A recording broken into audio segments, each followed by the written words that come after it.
What's up with Joe? Yeah, I don't know. Please leave your message for. Hey, Joe. It's about 2:57. We were wanting to know if you were going to be coming to today's heavy metal horror. We need the chop top. Hi, buddy. I hope he knows it was 3 and not 4. That could be. Yeah. Yeah, I possibility. posted it, but doesn't mean he saw it. Doing the same. Oh, now it's connected. Hey guys. Hey, how's it Hello, going? sir. Good. How are you? Good, good. It's Great. nice to meet you. You as well. Thanks for having me. Excellent. Oh man, great to have you on. Yeah, Really it's appreciate it. wonderful to have you on for our humble show. Cool. Thank you guys.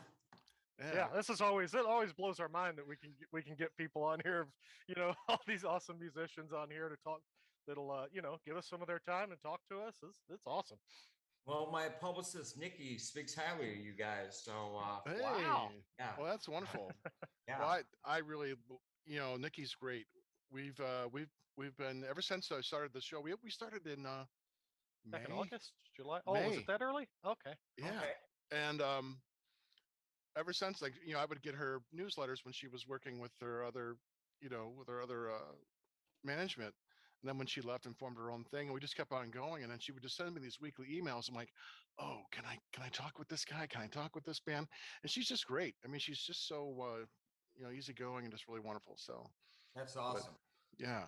Now we were waiting. We had a little snafu with one of our other members, and I'm still trying to make sure he's coming in. So if you can just give us okay. a few minutes, and if you don't mind, but I'm going to make sure he's coming in because I know he wants to be here. He forgot we had a show today. I'm like, come on, man. Maybe he's hungover from New Year's. We got New Year's and it's a Sunday. Who knows? Exactly. Yeah. Yeah, everybody's a little off right now. This was the weirdest Christmas I can ever remember. This was a strange Christmas this year. Yeah. It's weird times all around. It seems like.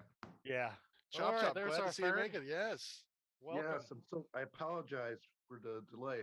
Hi, Jeremy. You should, you son glad of to a have you on the bitch. show. I chopped up.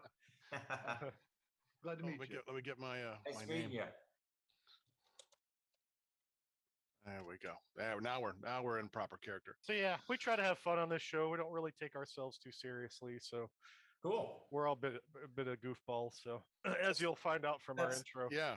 That's how I roll. That's good. Excellent. You're gonna fit right in then. Yeah, Yeah. man. Yeah. Yeah. We've got this wonderful intro, and then we'll start with some questions, just some fun stuff, Wonderful. and Yeah, just cool. have a nice, easygoing conversation.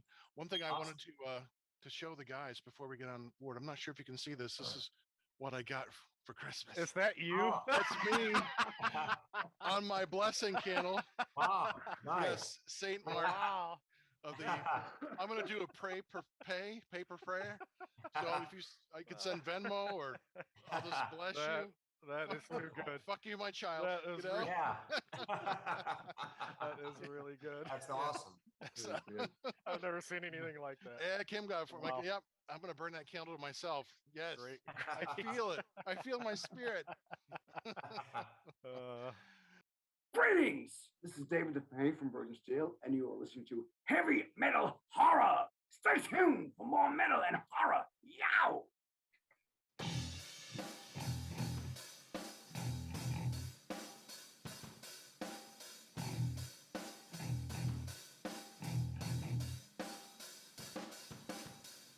I am Montag, master of illusion. What goes up must come down, but not always. Hey, I'm Chop Top and keep it heavy. And Dreadbull. And you are watching and listening to Heavy Metal Horror. Ah, kiddies. Tonight we have a great show. I'd like to introduce Jeremy Wagner from Broken Hope. Jeremy. Hello, guys. Yes, how are you, man? Cheers. Hello. Good. How are you guys doing? We are great. Fantastic. And Awesome. thank you for coming on our show. Thank you for having me. Glad to be here. It's What a our better way pleasure. to spend an afternoon, huh? Yes. Yeah, man. Absolutely. Fantastic. At least for us.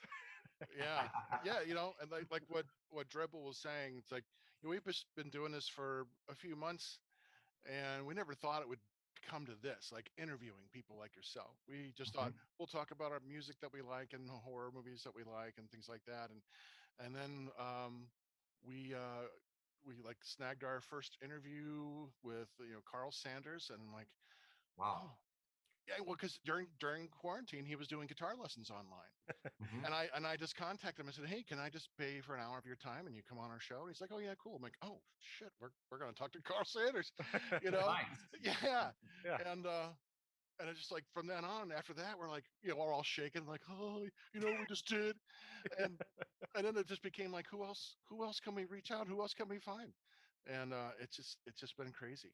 And coming up and listening to be metal fans, and going to shows back in the 80s and 90s, you never got an opportunity. At best, you get a backstage pass and you might get to say 10 words to a guy and get a picture, and you never got time to really have a conversation with anybody, and Sure. wow, to have this format and be able to sit down with guys like yourself and, have an actual conversation and spend some quality time is just amazing. It's never lost on us. That's awesome. Well, my publicist, when Nikki, she's been setting me up with different podcasts and whatnot since she started her own company recently. And I had worked with her on record labels that Broken Hope was on before, Century Media and Metal Blade, where she worked. And so she gave me pitches, saying, oh, that this podcast is interested in talking to you. Would you want to be on this one? And just hearing your name, Heavy Metal Horror, that was a friggin' no-brainer. Awesome. I didn't know anything about you guys. I just said, hell yeah, sign me up. Nice. I already like their names. So Fantastic. Excellent. Oh, fantastic. Well, that's Yeah. great. Oh, well, welcome again. And we're just going to start asking some questions and have Yeah, discussion and anything you want to talk about in the meantime or during the show, just, we'll talk about anything you want to talk about. So awesome. yeah. So I guess we'll just start off with kind of a big picture question is like, where did your love of music come from? Really came from being a kid, grade school. My family moved to central Wisconsin when I was about 3 years old.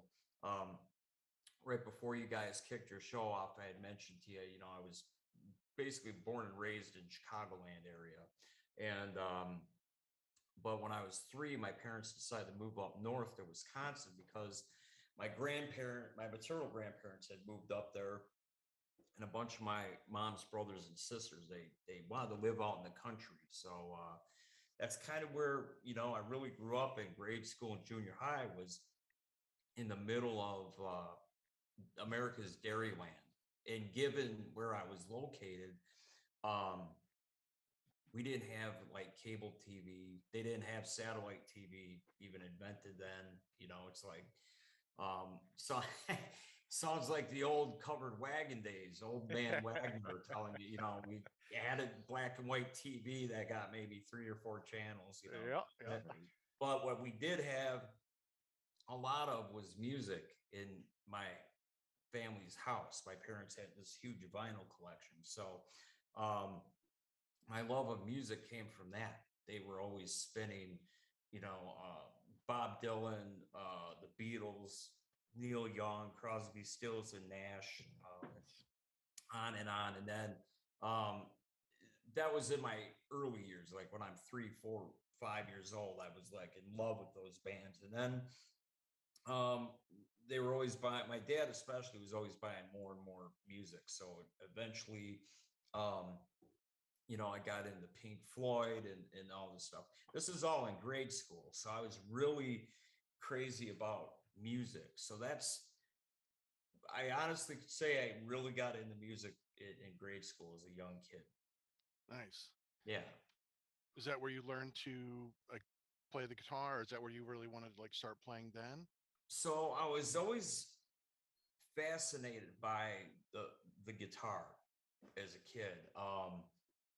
I'd see musicians playing. I had an aunt who was a folk singer, guitarist. She had a few guitars, and I was just fascinated that those sounds could come out of that instrument. whether it was an acoustic guitar or an electric guitar. And for a couple years when I was a little older, I was begging my mom to buy me a guitar. So right when I was about 12, my mom got me my first guitar, which was a Gibson Epiphone acoustic guitar. So when I was 12, I went from listening to all these classic rock bands that I grew up with, and I started discovering heavy metal. And I soon did not want to have an acoustic guitar. I wanted an electric guitar. So I didn't get an electric guitar till a few years later. And so I never really took guitar seriously, even though I had one. It was kind of like just a case of, I've got stepkids, so I know how this goes. I can relate. The kids will say they really want something, then they get it, and then they don't do crap with it. That was kind of what happened to my acoustic guitar. But fast forward to 1985, I discovered, as I was getting into heavy metal and discovered thrash, my life changed when I heard Metallica's Ride the Lightning album. And I had this profound moment where I'm like, I want to play this music right here, no matter what. And so I traded in that acoustic for my first electric guitar.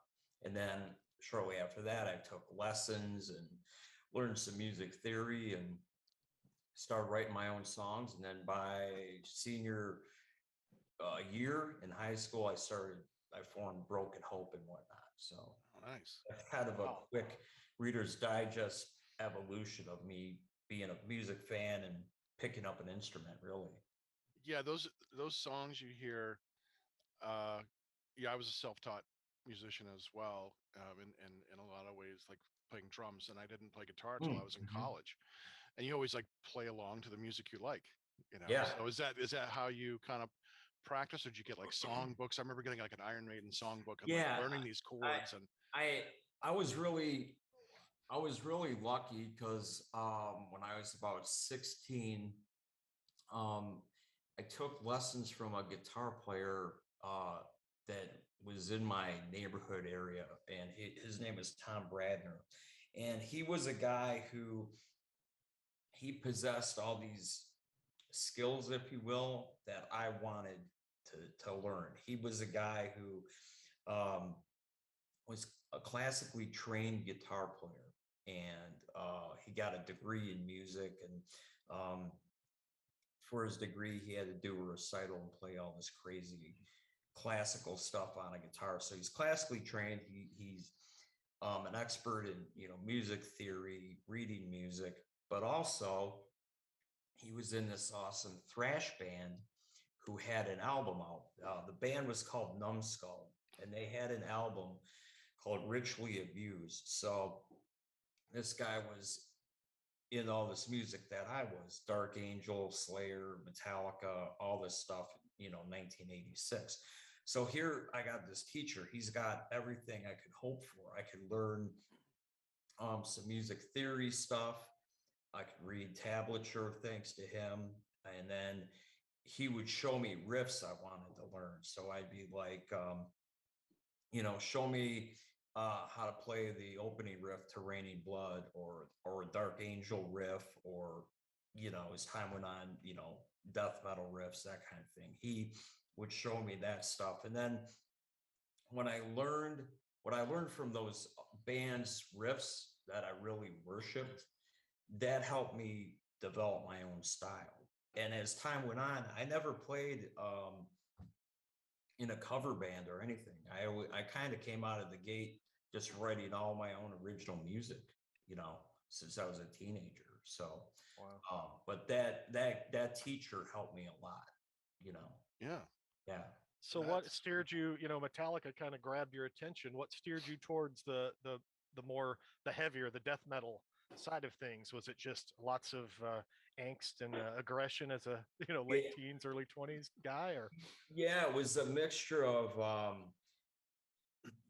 being head over heels for really heavy and fast music like thrash. So when I was taking those guitar lessons, 1986 was this great year because it's like Rain and Blood came out, Master of Puppets. I was already into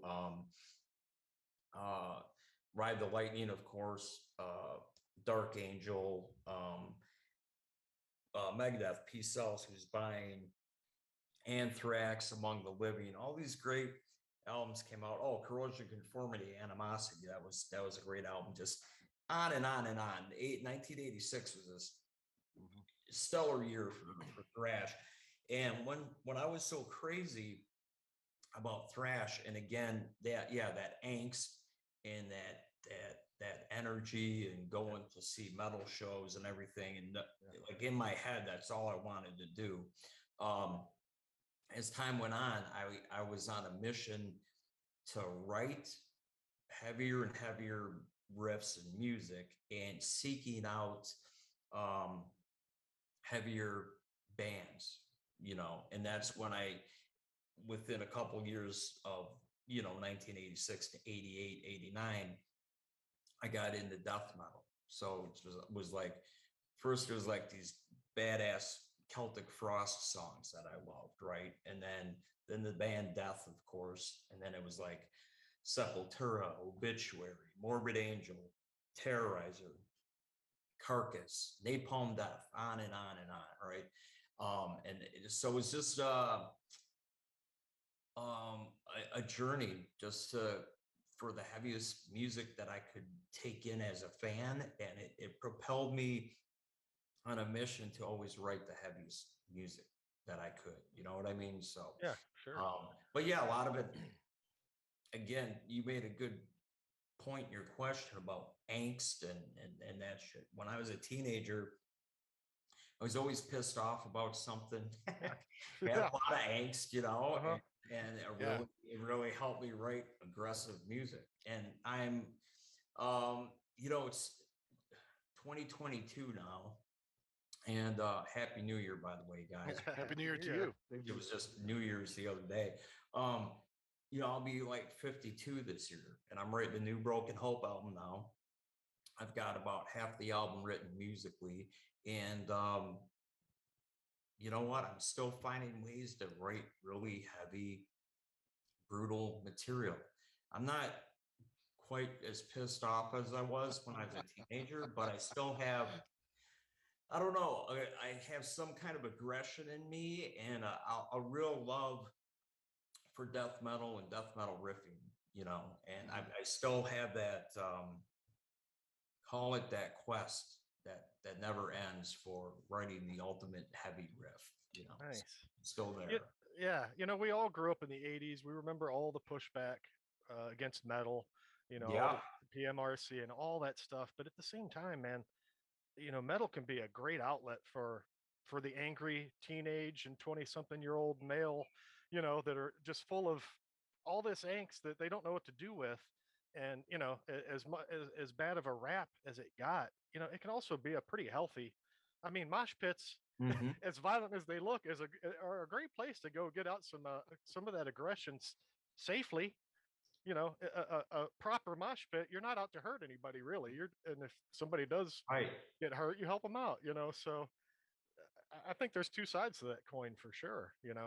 And I read an old interview with the late great Jeff Hanneman of Slayer recently, from some magazine that came out years ago, and it was relevant to Slayer fans and how rabid and crazy Slayer fans are at a Slayer concert. And Jeff Hanneman said something like, these kids need this music because they come to the show. It's this huge release. They get out all this energy and all the shit that, teenagers or whatever pissed about or have, again, angst about and all this stuff. Slayer and all these other metal bands provide kids like that release and that outlet. And he posed the question, if they didn't have this music, what would they do? Would there be a ton of psychopaths out there? Would there be, would cities be leveled? Who knows? I mean, it's like rock and roll in the 50s. Yeah. jazz music before the 50s, like my in-laws and my grandparents, who were a much, much older generation, World War II generation, they went dancing. It was a big thing. And that's where young people would meet each other and, become boyfriend, girlfriend, and married and all this stuff. Young people need that kind of social kind of gathering, something that's a kind of a common theme, I guess, with their mentality and where their hearts are at. Yeah. And it's important, so it's a healthy thing. It's a great thing. You mentioned the PMRC. Man, when I was a teenager, I effing hated the PMRC. Tipper Gore, all these senators' wives, they pissed me off so much that I actually did a speech in junior high. I had speech class, which I hated speech class because I was so nervous to talk in front of a class. Now I do book readings. I'm not a singer, but I'll talk, I'll back up mic to the crowd and shit.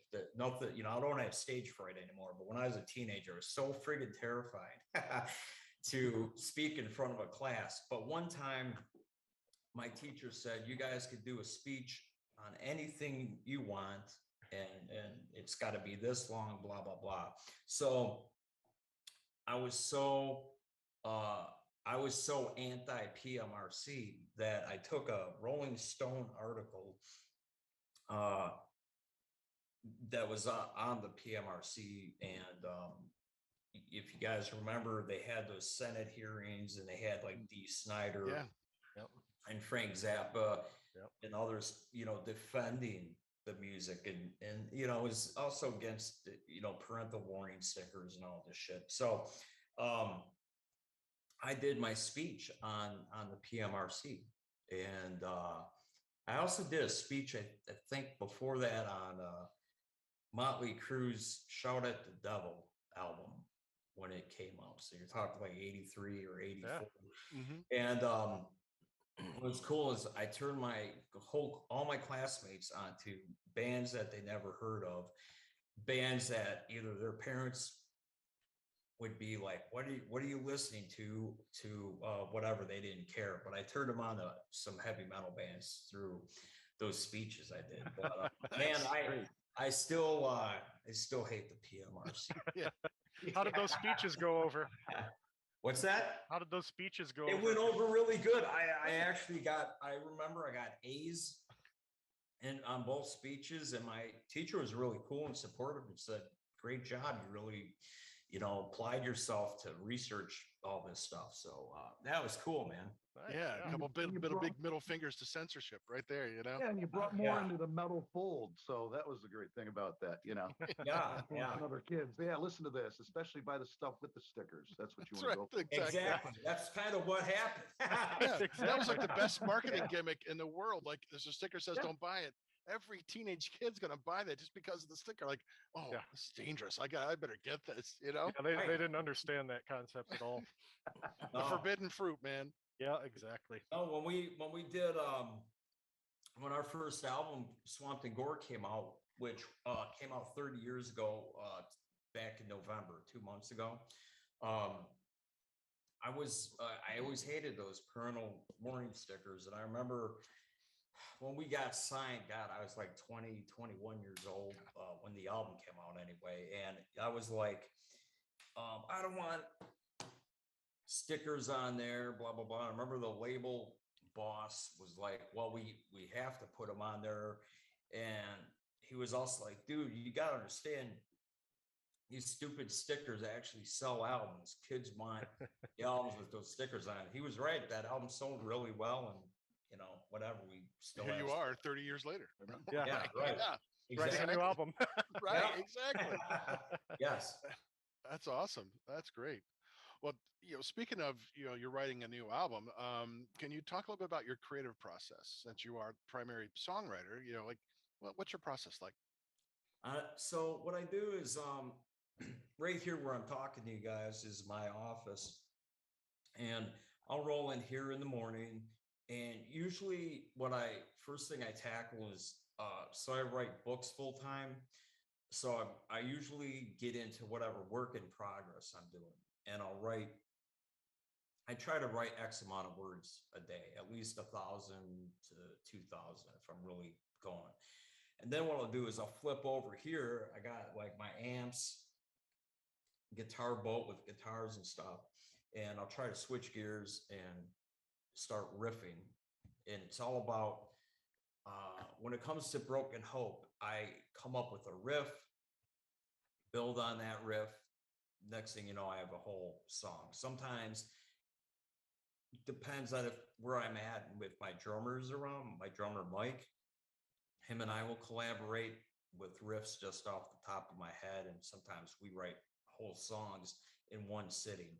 But typically, I focus on just coming up with riffs and building and writing on my own in a solitary way. Now, I also write all the lyrics for Broken Hope, or most of them. So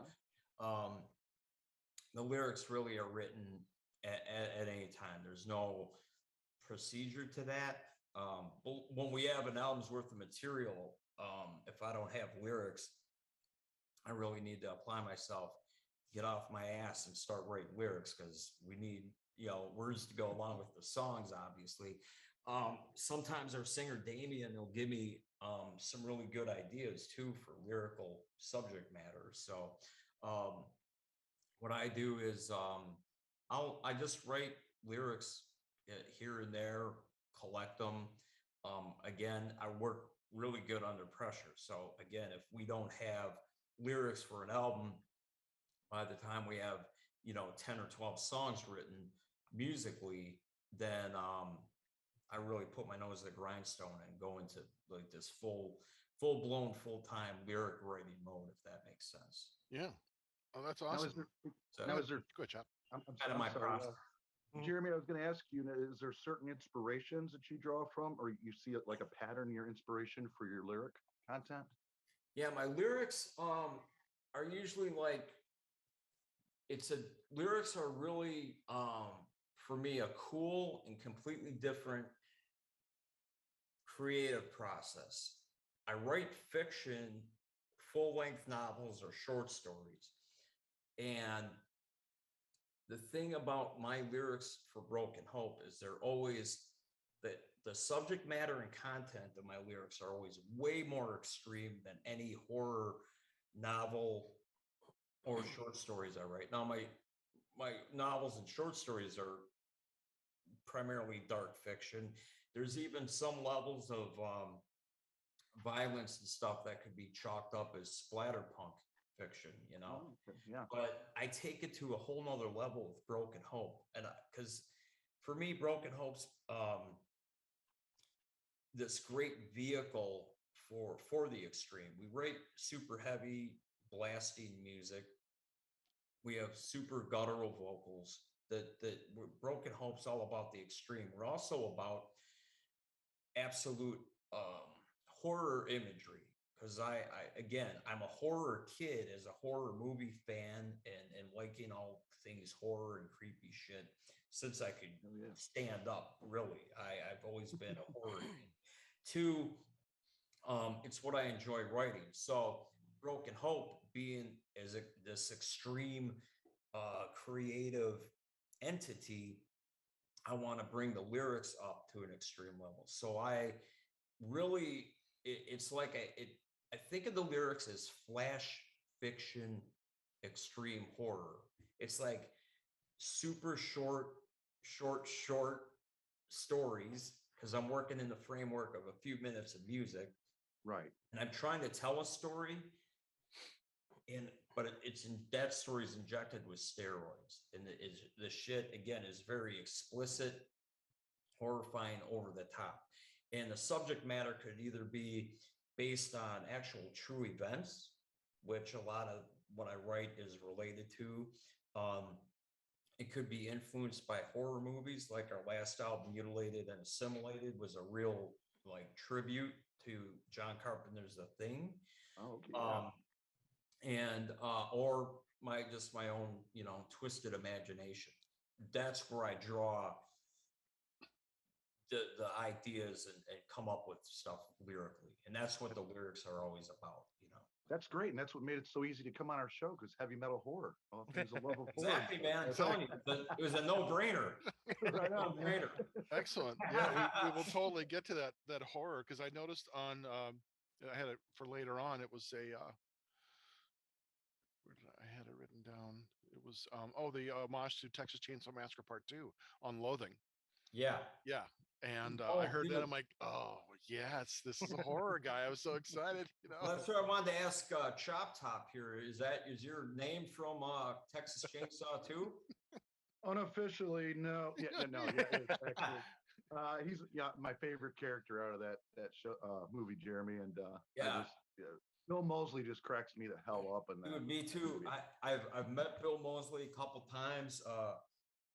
I got to buy him and Sid Haig a round of drinks once at a horror con. I was like on top of the world, because I freaking love Texas Chainsaw 2, man. God. Yeah. So it's so great.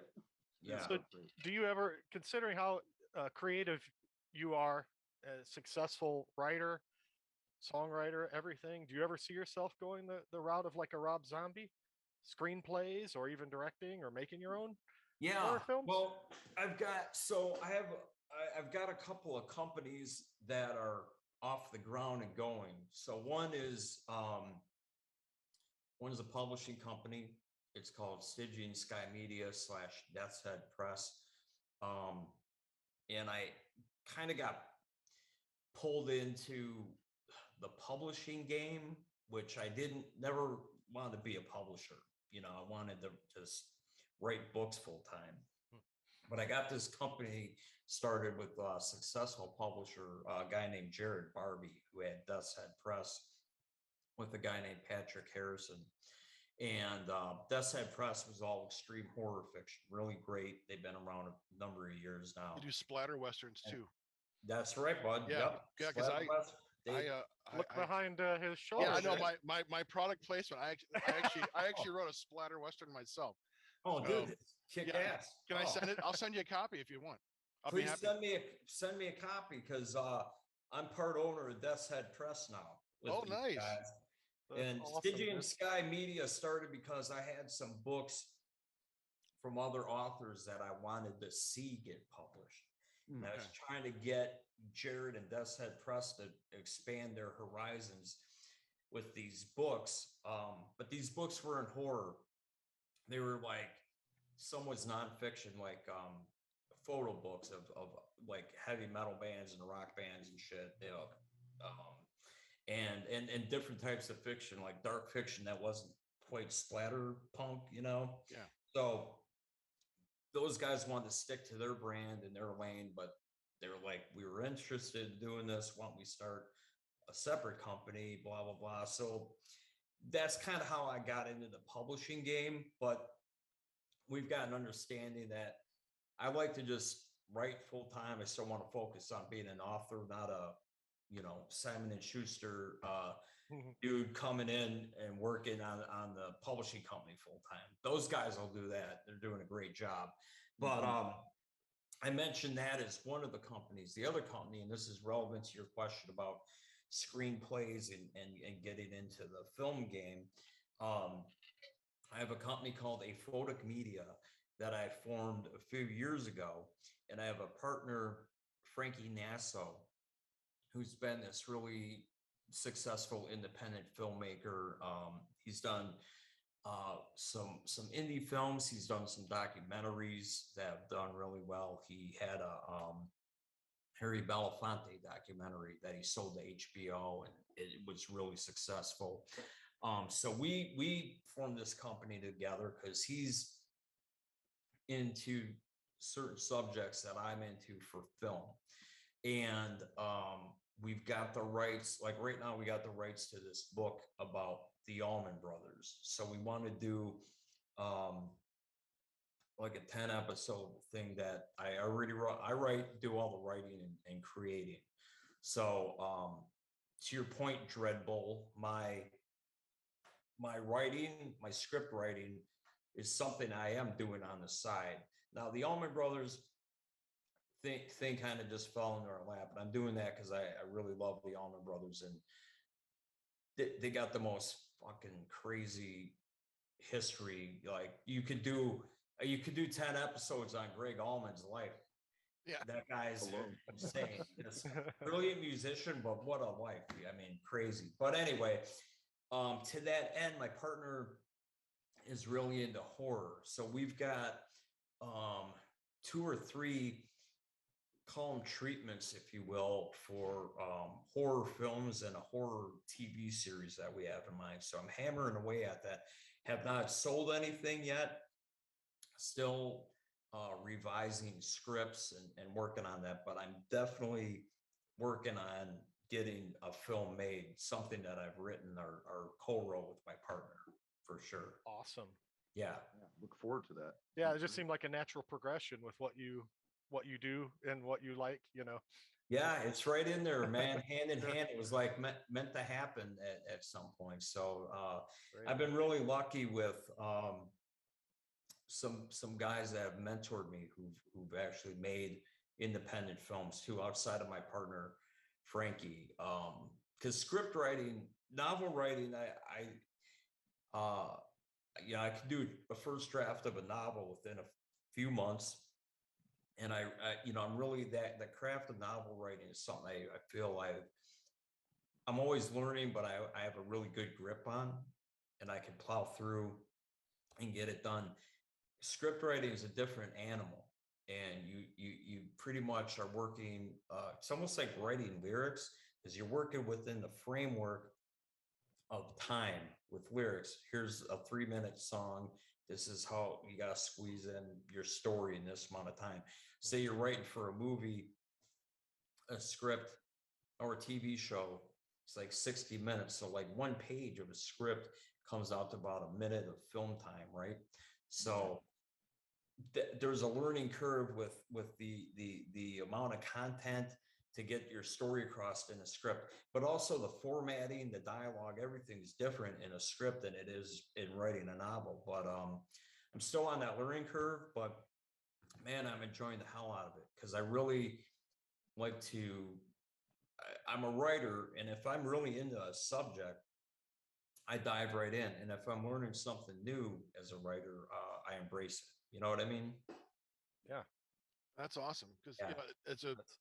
as a writer, I understand that as well. And well, I think when you're creative, it's more enjoyable to have multiple outlets, for that creativity. Yeah. It has to go somewhere.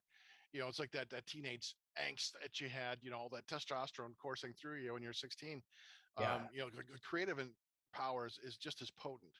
And I always enjoy, no matter what it is that I'm creating, whether it's books or music or movies or whatever that I'm doing, the creativity itself there's joy in that, and there's satisfaction no matter what the outcome. So that's awesome. Yeah, man. And that's what it's all about. Like, I don't know what your process is, Montag, when you're writing, but I just get into a zone. I channel whatever's coming out of my fingertips. I'll think I know what's coming, and one of the joys of it is my characters and the story will do stuff I didn't see coming. It's like a okay. complete surprise. It's a lot of fun. And the other thing, to your point, is that's what the passion is about. Writing fiction or playing the guitar, for me, it's all about that passion and joy, and not trying to make a buck or be obsessed about trying to make it as a career. If that happens, great. If not, I'm still having a great time on planet Earth, creating crazy stories and writing heavy metal songs and stuff. And that's the way it should be. You know what I mean? Yeah. I don't, I take a few things from certain writers when I write, and I could talk a little about my process. I don't want to bore you, but it sounds like you're a pantser.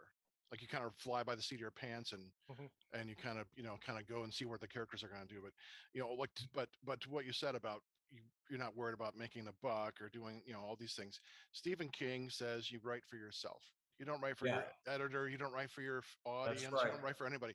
If you're happy with what you've written, that's all that matters. And so Yeah. when I write, that's really what matters to me. It's like if it's something's funny, okay, I get that. But if it makes me laugh, I don't care.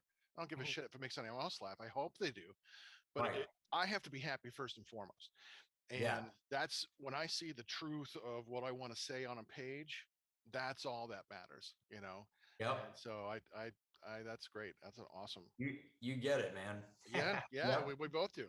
And you Yeah. can tell the difference between an artist, whatever they're doing, if they're being honest and creative and doing something they love and they're putting their heart into it. You know that. You know whether they're doing it for, the love of what they're doing over trying to make money or trying to please someone else. You can tell that. Mhm. There's a big Yeah, difference. man. Mhm. Big time. Yep. Right. That's awesome. Yes. That's very cool. Very cool. Um, After the show, I can cut this out. After the show, I will talk to you, Jeremy. I have another podcast I'm doing. It's called Between the Lines. It's just writers talking to writers about creative Oh, process. right So, on. would you be willing to come on and just talk about your books? Dude, yeah, absolutely. Oh, fantastic. That's Cool. great. Okay, cool. I got I'll show you this. I just printed this out today. This is one of two new books that I got written right now. So Nice. and I gotta reread that one, but you're talking to the right guy, dude. Between the lines- Fantastic. Between the lines, that's my friggin' middle name. Nice. Excellent. Excellent. That would be fantastic. Yeah. Yeah. Oh, Awesome. that's great. Well, to kind of steer back a little bit towards music and just your place and music, because we're all fans. Who are some of your musical heroes, and who have you met? Have you met any of those heroes? Yeah, I've been fortunate to meet a lot of the heroes who really blew me away as a musician. I've met so when I was a kid, you know, the Metallica, like years as much as I worshiped them as a teenager, I met over the years, all the Metallica guys, except for Cliff Burton. I never got to meet him, unfortunately. I wish I did. He's like my favorite bass player of all time. Incredible musician. I just love Cliff Burton. But I met Jeff Hanneman, Jesse Pintado of Napalm Death and Terrorizer, rest in peace. He was huge influence on me. The Carcass guys, Chuck from Death. I'm just thinking off the top of my head, like the real guys who really blew me away. There's other guitar players too, I should mention that, not just extreme metal, like guitar gods, if you will, who I really have admired and met. So, like Yngwie Malmsteen, Steve Vai was probably the ultimate favorite, like guitar god in my brain, and heart. Joe Satriani, many more. But off the top of my head, those are guys that I met. I have had some really great opportunities to jam with drummers who I worship. So I've played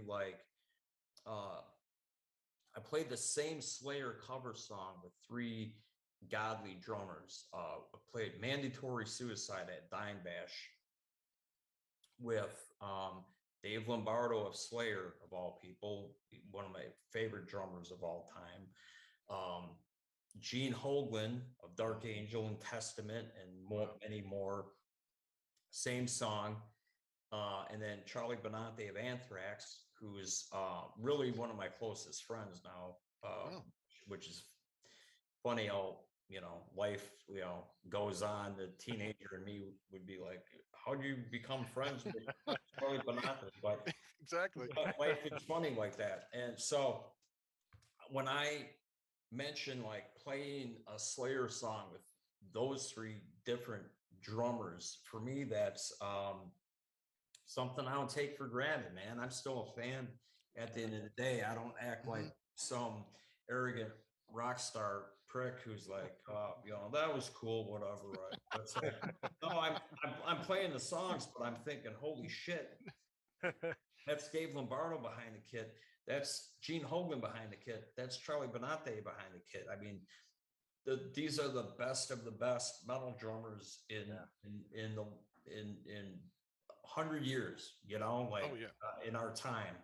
So to that end, that again, I just mentioned that being relevant to your question.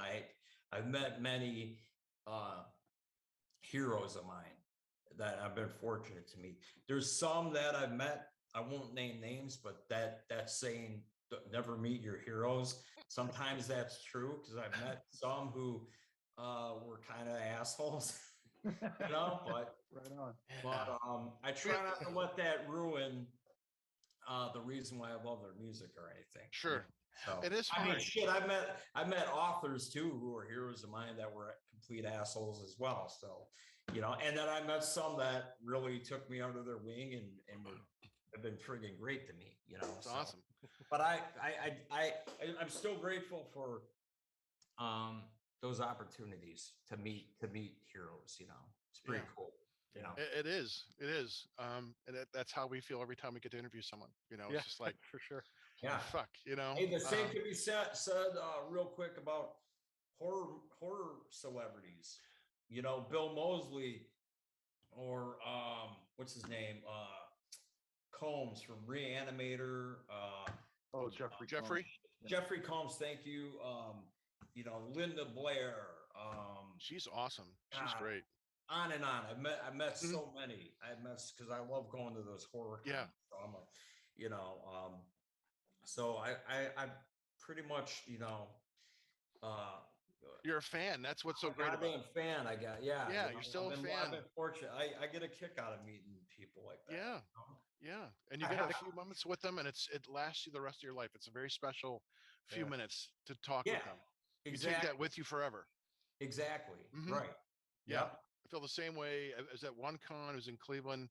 I was there to see Stan Lee. That was my bucket list. Stan the man. I mean, my God, I've been reading comic books since I was born. Yes. And was able to meet him. And then William Shatner, had a great little moment with William Shatner. That's awesome. A band in college I was in called the Escape Fetal Pigs. I did a song called "Why Does Captain Kirk Always Get Laid?" And so I told him about it. I gave him a copy of the song, and he just kind of smiled. He looked at me and goes, "Well, we both know why that is now, don't we?" I'm like, "This," and it was just like, it's so awesome, And Linda Blair was there too. She was just sweet as could be. And we just talked about our dog foundation, and shared pictures of our dogs from our phones. And just now for her, she'll do that 10,000 times. But for me, I'm going to take that with me the rest of my life, Yeah, so, man. Yeah, that's great. I know that's that awesome. feeling. Yeah. Yeah. Well, do you have a bucket list celebrity? Like, is there someone that you would just love or die to meet? Like, oh God, this is my pinnacle. I want to meet this person.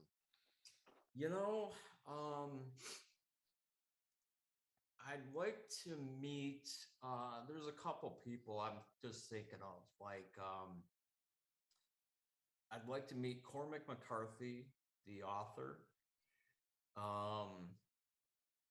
I'd like, because he's one of my, I'd like to meet Cormac McCarthy and Thomas Harris. They're two of my favorite authors of all time. Have never met them. And then like Nick Pizzolatto, who's also a writer, but in the creator of True Detective. I really love his writing and his style. And then, I'm just thinking like maybe a couple legendary actors I'd like to meet, like Robert De Niro, Joe Pesci, Yeah, Al Pacino. Like, I'd like to just Those are heavyweights, buy man. him dinner at Nobu or a drink or something and just, talk, Hear their stories. and directors too, like Scorsese and Coppola, those guys really mean a lot to me, I guess. So they're kind of heroes in their own way. And I just admire them for their body of work has always really meant something to me. Yeah. I mean, I don't know. I could go on and on. Fuck. Now that I think about it, like there's a lot. There's a lot. There's also like some people who are not with us. I wish I could have met. Like again, I wish I could have met Cliff Burton of Metallica. Artist Frank Frazetta. He's one of my favorite artists. Yes. I would like. We're big fans. We're big love fans. to have just met him and talk shop, But it's just I get to ask that question sometimes. What people living or dead would you like to meet? And the ones who are passed away, that's a couple, Yeah. Yeah, Montag and I, big Robert E. Howard fans. So, we love Yes, the Frazetta art, all the Conan books. Yeah, We love big that. time. Yeah, Oh yeah. love that stuff. Yeah, me too. Yeah, I've Yeah. got a whole shelf of Robert E. Howard stuff right over here. Nice. That's Of, awesome. Yeah. Cool. Excellent. Yeah, I'd love to meet that guy. I'd love to hang out with Robert E. Howard, man. That would have been so good. Yeah. I think I have some Howard books here as well, and then Edgar Rice Burroughs as well. Yes. I got a bunch of that stuff here. Like Mhm. I collect a lot of vintage paperbacks and stuff. Yeah. I got all that stuff. I got some Nice. here, some in Chicago. I got them all over the place. Yeah, Montag and I we found a sleazy little bookstore in Ohio here in Loraine, and that's where we would find our Robert E. Howard books way back when we were in high school. And amongst the stacks of old vintage like Playboys and stuff, Yeah. in the back of the store, he would have these, he would have these Robert E. Howard books that he would get in, and we'd just gobble up everything we could get, man. Man, that's awesome. Yeah, But it was really the cool. last time we went there, I don't know if you remember this here, Dread. The last time we went there, we were looking for the Robert E. Howard books, and there was a curtain in the back room, and the guy in the store hadn't come in. He was in the back, and he pulls open the curtain, and there was this guy. He must have been, I don't know, 6'5", 400 pounds, sitting at a table that was probably 2 feet high, stacked with cash, and he just kind of looks at us. I'm like, oh fuck! We saw behind the curtain. We're gonna die, Holy shit! This is Did he get shut down for illegal gambling? I think it was eventually? gambling or money laundering. I'm like, Yeah. we gotta leave now. We gotta pay for the books and get the fuck out. Yeah, yeah. We gotta get our books first. They know our faces. We never went back again. I'm like, no, man, we're gonna get ventilated if we come back again. Oh man. Yeah. Let's talk a little bit about touring and how all that lifestyle is, for a working band. Do you prefer like smaller, intimate venues or larger arenas? Like from a fan's point of view, being close to a band is fantastic, So, but what's it like, for the band, for you personally? Like for where I'm at nowadays, I can appreciate a small venue show or a large festival show. There's a lot of things I love about each one.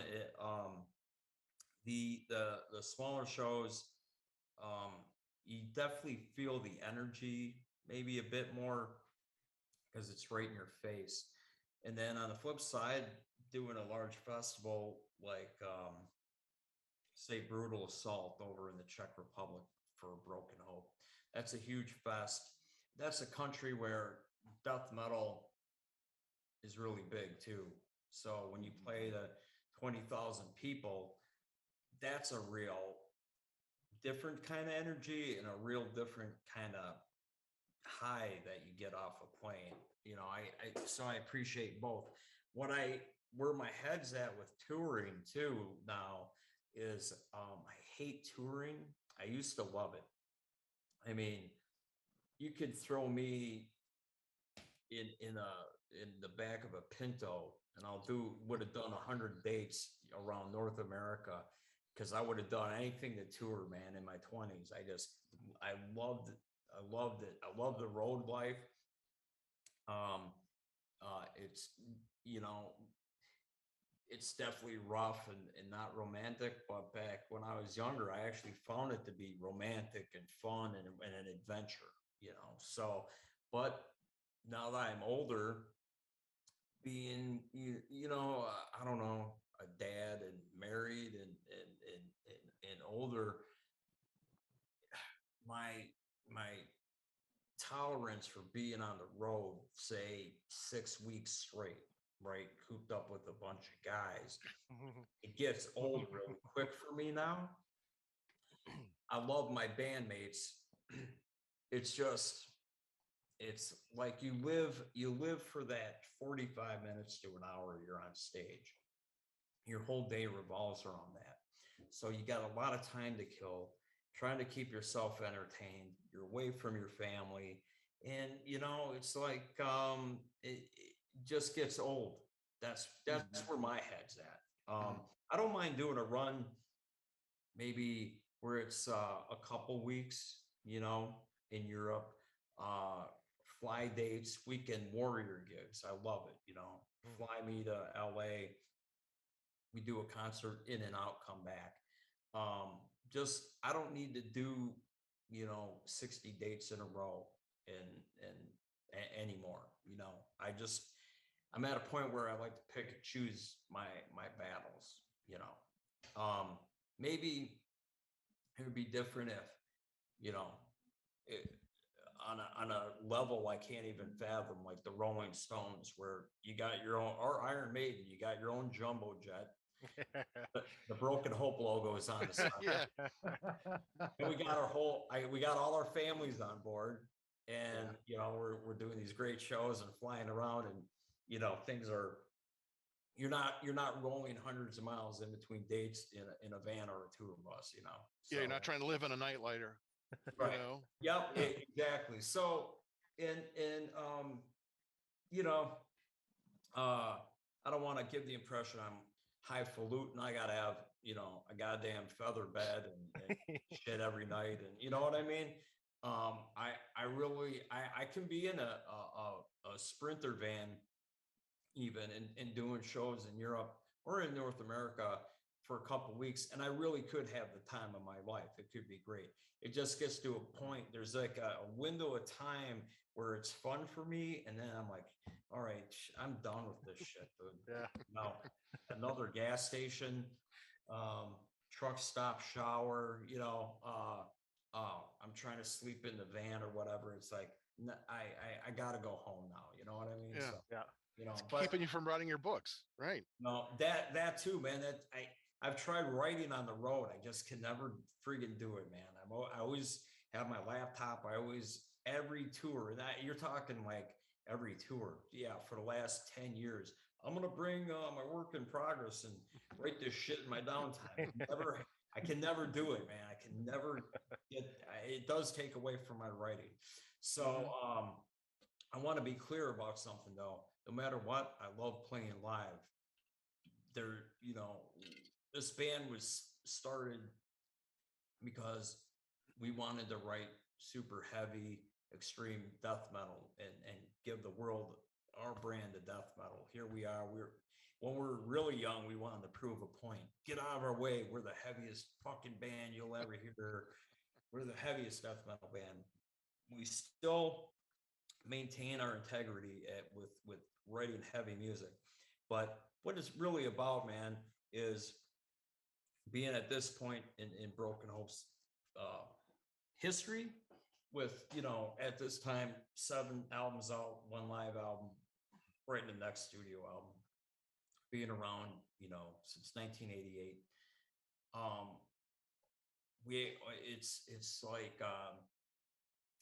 It's like Bruce Dickinson recently said. I read an interview with him this past week where he said, being an Iron Maiden is like our fans are something's like plywood. Every year there's a new layer. So with Broken Hope, as we've done shows and toured, we have layers of new fans that are really young, like that are really into old school death metal. teenagers now. I'm trying to date myself, but I'm 51, right? So it always blows my mind. Like, wow, I can't believe we have. It blows me away. We have fans, period. Sometimes, that sounds funny, maybe, but it's pretty cool. And then to see younger fans running the gamut from ages 13 to age 60, really, that's what it's all about for me too. Now playing live, to meet people that real sincerely are into the music. I mean, nothing does my heart better than that kind of broken hope love now for our music. And I get off on playing live. It is a high. It's always been a high to play live music. And it's what we do. Hey, we created these songs. We have all these albums. Then now that we can play all this material from, and it's just a real joy. So, and that's what it's about now. So again, to be clear, I might bitch about touring and everything, but at the end of the day, the reward is playing live on stage for sure. Yeah, there's nothing like it. Yeah. Honestly, really, Yeah. Well, I was thinking, speaking about road life and stuff. Could you share, Jeremy, one of your most hilarious road stories from the band, or something you've experienced with one of the other members of the band, or without getting in any trouble? Can you share some? Yeah. Well, there's a funny moment that my stepson brings up. I should give you a backstory. My stepson Tyler, he's a huge metal fan, and he's like what I would call an old soul. He's 27, but like his favorite band is Iron Maiden, and his first tattoo he ever got was of Eddie from the Killers album cover, right? So he's into every genre of metal you could think of, and he really loves death metal, grindcore, and extreme metal. So he has a grindcore band called Glory Hole Guillotine, which we yeah. So they're a great band. We've taken them out on tour in Europe, and like when we did a fest down in Bogota, Colombia, and they went over really well. And the tour we brought them over for in Europe was with Broken Hope, Cattle Decapitation, and a band called Hideous Divinity. And so we played this show in Germany. I can't remember the damn name of the town, but it'll come to me. But I do remember this. So Broken Hope was direct support for Cattle Decapitation. So when we'd come off stage, those guys would be warming up, and we'd get cleaned up, and while they're getting ready to go on stage. But at this one particular venue in Germany, I remember I'm laughing thinking about it because I took a shower, all right, backstage. I came out and I had my hair's sopping wet, and I got a towel wrapped around me, and all the Cattle Decapitation guys were like lined up, ready to go on stage. And I walked by in my towel, like acting like I was gonna flash them, and I was fucking with them. I'm like, oh, you guys are, I kept fucking with them, like, you're getting ready to go on stage, huh, for the big rock show. And fucking right when I was doing that, the lights went down for them to go on stage, and fucking the singer of Cattle Decapitation grabbed me. By the way, I'm vertically challenged. I'm like 5'3". I'm not a real big guy, right? So Travis from Cattle Decap, I'm fucking with him, and the next thing you know, he fucking grabbed me, and my fucking towel fell off, and I'm fucking naked. He's fucking trying to carry me onto the stage in front of the fucking whole crowd naked. All the phones fucking out. pointing, I'm like, and all the other bands were backstage too when this happened. My band, Glory Hole Guillotine, Hideous Divinity, and he almost got me on stage, man. So I went from fucking around with those guys to freaking the fuck out, and it was pretty fucking funny though, man. That was pretty funny, dude. I was that close. And Jeff's son, who was there, he likes to bring that story up sometime. Yeah. But it's pretty funny. So off the top of my head, I'm sure there's other stories if I went back in time, but that one is somewhat recent, and it was a pretty funny one, I thought. That's good. That's fantastic. Oh man. Yeah. We love hearing good stories. We always love that. Yeah. You know, and thank you for sharing that. You know, and there are times where we can tell where some people we've interviewed have been very open about telling all kinds of stuff, and some have been very reserved, and I understand that. And we're not trying to throw anybody under the bus or or anything. We're not trying to, we just like hearing these stories because these are the kinds of things that fans love to hear, and most of us never ever know what goes on. So for us it's always like, that's great. I like a good story, man. Yeah. I had to chuckle. You'd mentioned like when you were young, going on tour, just throw you in the back of a Pinto or whatever. Yes. In preparation for the show, I watched a documentary on YouTube called "The Story of Broken Hope." I don't know if that's official or was that an official? It is. With that one, Dreadbull, we did. I'm trying to think back. 2013 is when that documentary came out. So we were releasing our first album in like over 10 years at that time. Broken Hope was on a hiatus. We reformed in 2011, came back touring in 2012, signed to Century Media that same year, and then in 2013 released the Omen of Disease album. So during the time we came back and wrote the new album, I was working on the side collecting all this video footage that I had for decades and photos, transferring everything from tape and negatives and stuff to all digital. So digital high-res video and then high-res photos.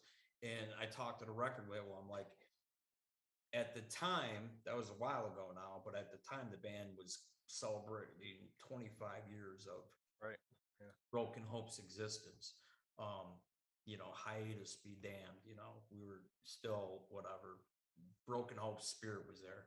So we decided, let's do this documentary as a film, 25 years of Broken Hope, the story of Broken Hope. And we wanted to include it as this free documentary film, basically, as a DVD with that album. So that was an official thing, and I worked on that. And actually, I mentioned with my media company, Photic Media, my partner Frankie Nasso. Before we were partners, he actually directed and put that DVD together for us. It was really good. Yeah, I thought it turned out pretty cool. Thanks for watching. Yeah, it was good. I laughed because I think you guys were touring through Florida in a rider van. Yeah. And you guys would take turns driving. Everybody was just back there with all the equipment. Yes. Man. Those humble beginnings are those. Yeah, that documentary is good. It was almost like a VH1, behind the music. It kind of had the humble beginnings, the rise to what you guys became. There was tragedy involved along the way, and you guys had some real struggles there for a while, and then kind of brought things back to where you're at. And it was a interesting journey. A lot happened.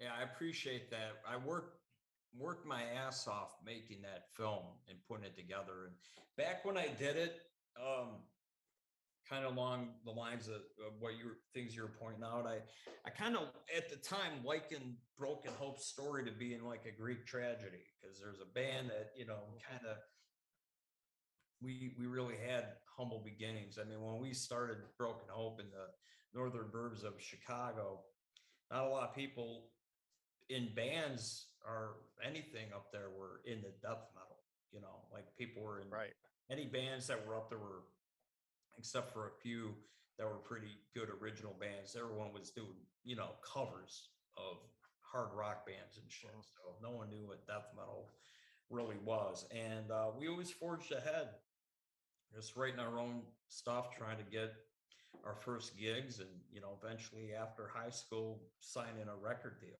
And then as time went on, we made these great albums in the 90s. And then, as you know, our original singer committed suicide.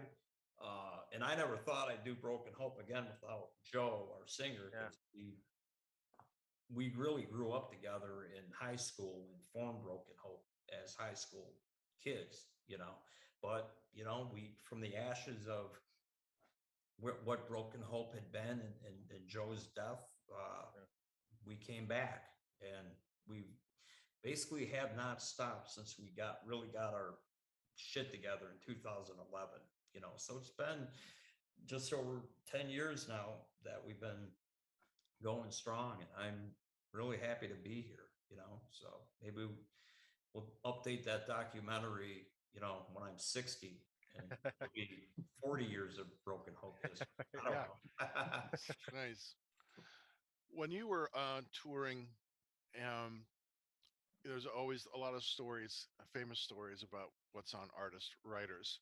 And so I'd like to know, was there anything kind of quirky on your contract, your concert writer, like you know, quirky perks, special foods or drinks or something, or maybe a few dozen white roses like Mariah Carey, you know? You know, we never asked for anything too crazy. We would try to always get we would always put on a rider, like, you know, 5 hotel rooms with king beds, which fucking never happened, maybe once or twice. You know, there was no way promoters wanted to get 5 rooms for each member of the band. So we never had that. We went in the 90s, when we were really poor and on tour, our rider, I would always ask for Heineken, because, you know, that was my favorite beer. And back home, we really couldn't afford, it sounds silly, but like guys in my band, I would try to drink Heineken. They drink shit beer. But there was one guy in the band who didn't like Heineken. He liked Coors Light. Like, that was his favorite beer. And I hate fucking Coors Light, but if you like it, that's cool. That's your taste. But we would so it would be Heineken and Coors Light. And what do you think a promoter wants to buy? Fucking the cheap beer and not Heineken. So that rider actually led to some headbutting amongst band members just because of the beer, basically. You know? Nice. But as we put more albums out, it seemed like we got more and more of what we wanted. So eventually we had Coors and Heineken. There you go. Backstage and whatnot. But is that when you knew you made it?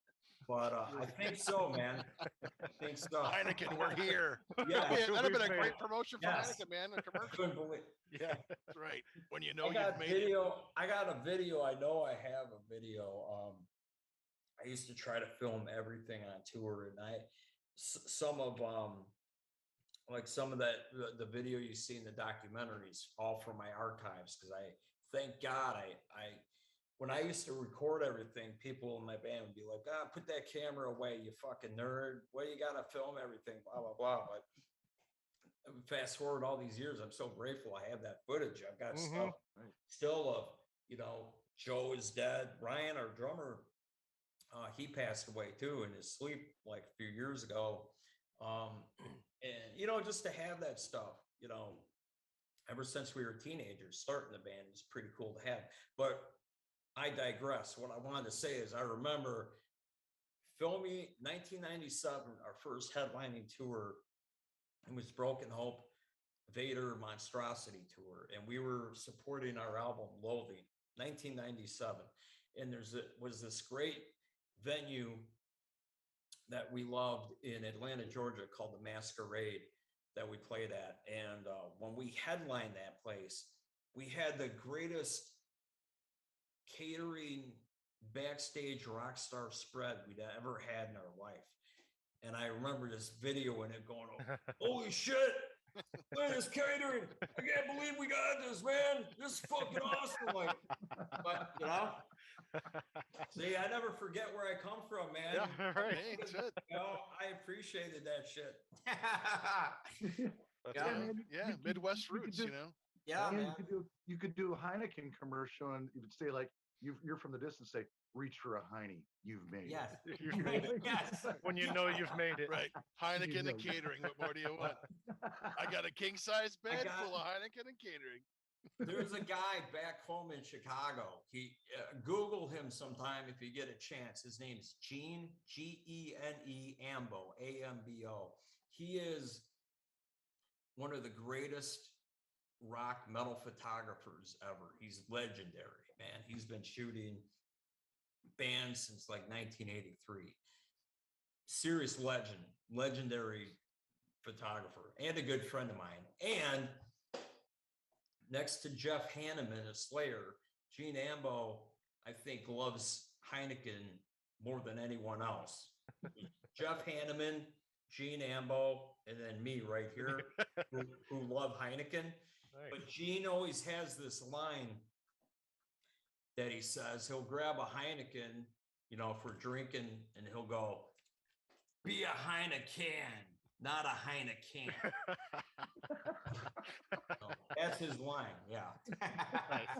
That's another commercial right Yeah, there. there's All a- right, right. There's the line for the commercial, It right? writes there, itself, man. man. You're right. I'll use, Gene, I'll give you credit. I'm going to use that line in the commercial. Uh-huh. Yeah, you get a lifetime supply of Heineken for that. Yeah, right? Oh, Man. I want to ask you like a hypothetical question here. Yeah. An alien shows up and asks you to represent metal in 3 songs.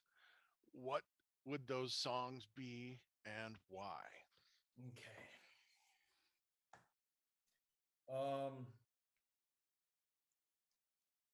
I would first say Screaming for Vengeance by Judas Priest. Because Rob Halford, no disrespect to any other vocalist, he's got the greatest metal vocals, I think, that represent metal, right? Then I would say Slayer Raining Blood for a song to represent metal. I mean, well, Screaming for Vengeance is a song, but that, I guess, let me break it down. Screaming for Vengeance, the song, because of Halford's vocal style, represents metal to this alien, right? Yeah. Raining Blood by Slayer, because the riff is so catchy and the metal, it's fucking metal, man. Mhm. Right? And then just to give a taste of so like metal that would, I guess I don't know what the alien looks like. I was gonna say that would kick the alien in the balls, but might have balls. Let's assume they have balls. Yeah. Give the alien like a real dose of death metal. Like I'd say like Chapel of Ghouls by Morbid Angel. That's just off the top of my head. If I was put on the spot and an alien was in front of me and I had to give him 3 tunes Excellent. to represent metal, that's what I would do.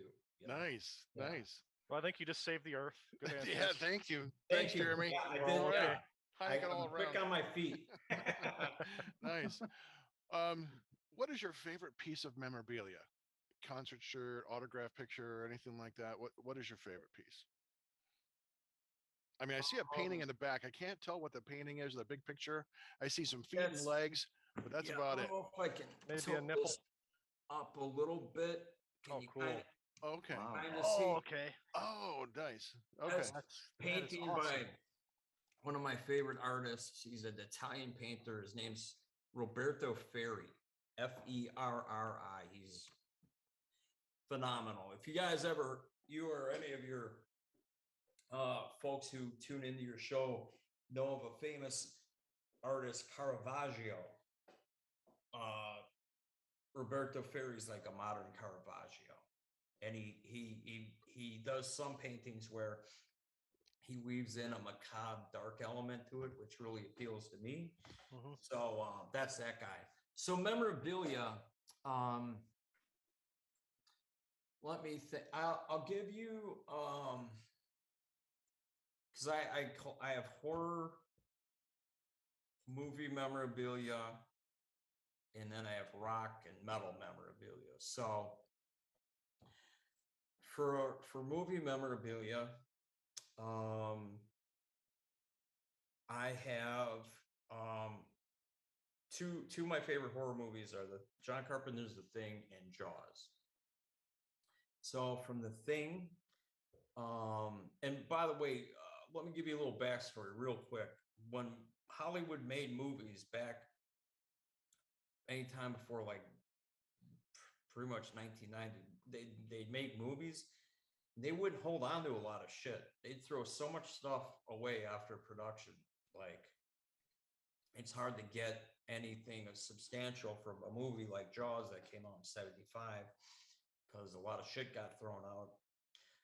Same with The Thing. A lot of stuff on that set was really burned up because they set the whole fucking set on fire, you know, at the end of the movie. But there are some artifacts I got my hands on through auctions and other private collectors. So for The Thing, I've got like, remember when The Thing opens, it's a UFO flying through space and then it goes into Earth and the thing comes up. So I've got the original Universal Studios blueprints for the spaceship. And for the ice tunnel that's in the camp. I have the actual blueprints from that stuff. I also have, at the beginning of the film, when the film opens up, the two Norwegian guys are in a helicopter shooting at the dog, which is the alien, the thing, and then they land at the American camp, and then they accidentally blow up the helicopter. I've got the rotor from the fucking Norwegian helicopter that was in the movie. Wow. And I got a couple other things like the Thing crew jackets, you know, that the cast or crew used. And then with Jaws, I've got some pretty cool shit. I've got one of the barrels from the Orca screen used. I've got the spear tip that Quint put on the spear gun. I've got Quint's machete. Oh, that's great. I just acquired that. And also from Universal Studios, I acquired the fucking original blueprint for the mechanical shark, Bruce. Wow. The shark, yeah. Yeah. And it was in Wow. horrible condition. I just had it professionally restored. It was in really bad shape. Now it looks awesome. And then I've got like the clapper board, you know, that Spielberg used. There's 4 of them that had serrated shark teeth. Oh, nice. As the clapper board. So I got one of those. And then like I got a bunch of music memorabilia, but like just a couple of the greatest things I have are like I have a few of Jeff Hanneman of Slayer's guitars, one of which was probably his most famous guitar, his punk rock Jackson guitar Yeah, that he with had DK on it. with DK on it. Yes, Nice. I have that guitar. That's Shit. Holy crap. Man. probably my most prized possession above anything. I don't give a shit. Jaws thing, and that's probably like the one thing that really means a lot to me. But I'm also a 70s era Skinner fan. 1970 Skinner, one of my favorite bands of all time, believe it or not. And I've got tons of original Skinner artifacts. I've got like Ronnie Van Zant's tour jacket from 1976 that still had his rolling papers in a pocket and shit, you know. That's cool. I've got other, you know, record awards and some other, you know, personal effects and stuff from that the band had, some gear and shit. So, I mean, I got a regular old fucking museum of wonders. Fucking, you know, maybe Wow. someday, I always say someday I'd like to open it up to the public. I don't know. I got Charge a him a can of bottle of Heineken. There you go. Yeah, Bottle of right. Heine for admission. There you And go.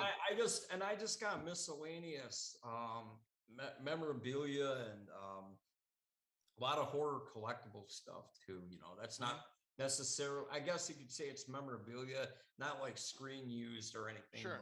But It's important to horror- you. Horror Yeah. shit. No, yeah. Yeah, like all the cons. I'm assuming you're getting autographs from everybody and things like that. Yeah, you know? yeah. Yeah, that's the Yeah. meaningful stuff, you know, and personalize it.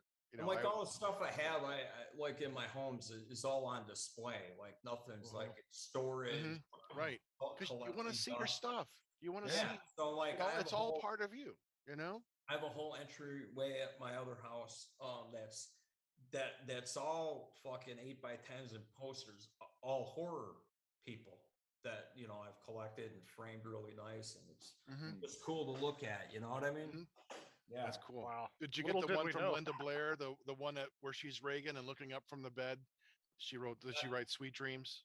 I've got that one. I've got a couple from her, and from that other girl who did like the stunts in the The spider crawl. the girl, yeah, that Oh, other, I fuck. forgot her name, but I got some Jesus. stuff from her too. Yeah, Yeah, that's one of my favorite movies, man. The Yes. Exorcist, yeah. Scariest movie of all time, man. It's a nice segue into it, and we were just going to ask you. I was going to ask you, what is your scariest film of all time for you, Jeremy? What do you think? Like scariest. So I go from. It's funny. That's a good question. Now that I think about it, because usually people always ask, "What's your favorite horror movie?" And I'll say The Thing and Jaws, but the scariest movie is not either one of those. And you might wonder, well, why would the scariest movie be your favorite? My favorites are my favorite for different reasons. It's the vibe I get. It's the way the film was done, you know. But this isn't necessarily like a favorite. It's definitely up there with among my top 10, top 5 even. But like John Carpenter's Halloween terrified me so bad at a young age, even more so than Jaws. Like Jaws, I saw as a kid too, and it could make you scared to go in your goddamn bathtub, you know, if it, right? But Halloween, between Michael Myers being a psychopath, like the mask, the music that was in the score for Halloween, it all came together and fucking jolted me so bad that I couldn't sleep at night. I thought maybe there was a psychopath out there. I'd sleep with a butcher knife under my pillow. Oh man, I'm not even kidding. So to answer your question, that was one of the scariest movies I could think of, followed by Phantasm. Scared me really bad as a young kid. Yeah, that's way. And then The Exorcist is a movie that scared me even into adulthood. That fucking movie, weird shits happened to me watching that movie. Like Still scares the shit out of me, and scares the shit out of me and Montag to this day. So I won't watch it alone at night. There's no fucking way. Yeah. My wife won't fucking ever watch it again. I watched it at night, and that's where some really bad shit happened while I was watching it. You know, and I don't subscribe or believe in like crazy shit happening, but enough has happened watching that movie, and it's that's a fucking, you know what part of the fear and terror and uneasiness too of The Exorcist is it's soberingly real. There's no gimmicks. There's no gags. There's no teenagers in danger. There's no tropes. It's fucking, again, soberingly stark in your face evil. And that movie fucking just got me, you know. So Chop Top, if that answers the question, those would be the scariest. And those are movies, again, in my top 10 or top 5 for sure. You know. Yeah, appreciate it. Thank you. Yeah. So good question. I like that. Yeah. Yeah, Chop and I, we have been horror fans all of our lives as well, and you know, have watched many a horror film. And the last time we watched The Exorcist at the end of a very long day of movie watching, and it was at, you know, we finished around 1 a.m, and we both said we're never doing that again, because, you know, every time I walk to the bathroom, like, I'm waiting for Reagan to be there, you know, I'm waiting for something to come out and get me. I'm like, fuck that, no. And I think I was leaving your place, Montag, and I'm looking behind me, and I'm all jittery and shit, walking out your door to my car. Yeah, like, you got to drive home. Yeah. Waiting for, you know, Reagan to pop in the back seat going, you know. Oh man. No That's way, awesome. Not to put you in too fine of a position here, but on the 16th we're going to be doing a top 5 John Carpenter list discussion. So if you would like to join us for that, you're more than welcome. On the 16th? You know, yeah, at 4 o'clock Eastern Standard Time. Cool. I'm gonna look at my calendar right now. I can tell you right now, I definitely would like to be part of that. It's Sunday. We do all of our recordings on a Sunday. I'm gonna make sure here. Just to make sure we got it. 16th. Dude, weave me in. I'd love that. That'd be great. Yeah, great. I will. Awesome, cool. I'll send you a link just like I did with this one. That'd be great. Since we're talking about movies, just real quick, if you don't mind, I want to give props to. I forgot about this T-shirt I'm wearing. Yeah, Cinematic Void. I don't know if you guys have ever heard of them. I suggest check them out on Instagram or Facebook. They do these. My friend Jim, who runs this thing, he does these double features, triple features, all kinds of stuff, mostly in LA or Santa Monica, and sometimes at theaters around the country. So he did this one time. He played 2 of my favorite movies. I know I probably sound funny. I got so many favorite movies, but I love movies so much. He did Day of the Dead and Death Wish 3. And he made a mashup shirt of Bub from Day of the Dead with Charles Bronson from Death Wish 3. And I'm like, dude, please make me a shirt of that, because it was like an ad man. So I commissioned him to make this shirt and a poster for me. But since I got all 3 of you guys on here, again, and the people that tune into your show who are probably like-minded like all of us, would really get a kick out of Cinematic Void and what they're doing. They're really excellent. They're kicking. So that's all. Cool. No, that's cool, man. Thanks. Great. Yeah. You guys keep up. I'll be right back. Okay. Well, while he's gone, just kind of a question as far as kind of a retrospective. Sure. Looking back on your 30 years of music and everything, what, if any, regrets do you have looking back? And then what are you most proud of in those 30 years? I guess what I regret is that the whole I wish I knew then what I know now, which what I regret is not maybe educating myself more on how the music industry worked,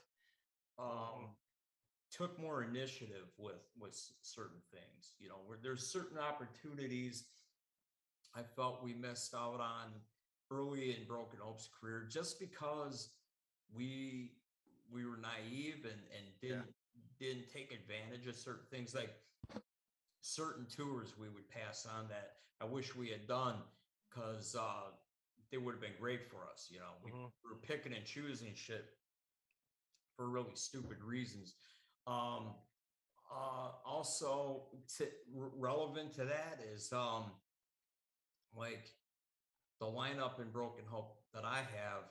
Everyone's like-minded, mature. You know, when we started the band, we got young guys. They don't know what they think. They know what they're doing. They don't. Me included. Just the naivete and also like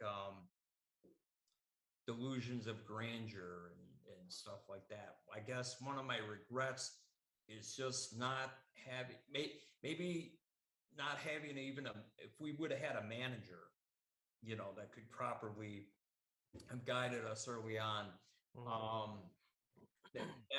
That is the one thing I regret, just not having that knowledge. But, you know, we did grow up. We did have to learn and experience things as we went on. And, you know, eventually, you know, here we are. You know, I got the best lineup I could have ever hoped for. Everyone's got their head on straight, and we do things smart, you know.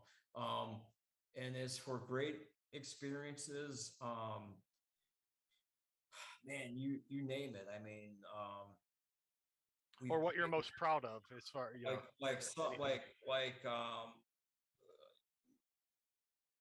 I mean, what things that might not seem like a big deal but are a big deal to me for various reasons. Like we had our first album came out, we did Milwaukee Metal Fest 6. It's actually in that DVD documentary we watched. And we had King Diamond introduce our band to 6,000 people. That was pretty fucking amazing. You know, that was just one of those little highlight things. When Broken Hope came back and did our first tour in ages in 2012, we played San Francisco, and Kirk Hammett came to our concert. You know, and that was one of those heroes of mine as a teenager, and you know, I just thought that was cool. And then, you know, doing huge festivals with great bands, you know, over in Europe, Brutal Assault. I love that festival, you know, being able to really play all these great clubs in venues that were legendary too. Like I've been able to play CBGB's and the Limelight in New York, to the Whiskey A Go Go, you know, and Underworld in London, you know, just like, to me, those are little feathers in my cap, you know. I'm like, wow, you know, I never thought I'd play this place. You know, Really cool, man. and it all goes back to me not taking anything for granted, you know, like having respect for a venue and that is legendary, and then I play it, you know, things like that. So those to me are real big highlights off the top of my head, you know, just that shit. I mean, fucking having a tour bus, I thought was a major accomplishment. You know, that's another time. I mean, we're anytime I talk about touring in a van, we do tour in a Sprinter van. If we do some short runs like over in Europe, but most of the time to this day, we always have a tour bus. And every time, even now, if I'm on tour in a tour bus, I never forget being a kid in Broken Hope, fantasizing about being on a tour bus. I thought that was like the ultimate, like, level in like in a fucking video game. You finally made it to the tour bus level, you know, like that's like rock star shit. So even that's something I think is like, wow, this is great, you know. Well, you made it when you got your Heineken. Started getting your, you know, your Yeah, beer. too, bro. That's true. 1997, when the Heineken started coming in at every show, fuck, dude. I'm like, the stars aligned. That's fantastic. We'd like to play a little game with you now, Jeremy. This is going to be called Name That Festival. All right. Boy, name that festival. Broken Hope is playing a festival with two other artists. I'm going to spin, and we're all going to see it, the Wheel of Mystery, to find who these other two bands or artists are. Then I'd like you to find a name for that festival that you're all three are playing at. Okay. Okay, so I'm going to share my screen. Bring up the big wheel. Yes. And here it is. All right. Are you ready? All right. All right. Let's see who the first artist is. It's Broken Hope and is that Kanye West? Kanye West. Nice. Shit. Nice. Holy shit. All right. And Interesting. This is interesting. Okay, Wow. who's the third? who's the third? He just recorded down here too. Fleetwood Mac. And Fleetwood Mac. Wow. Wow. Kanye West, Fleetwood Guys. Mac, and Broken Hope. Perhaps the oddest concert. Oh, I love Fleetwood Mac.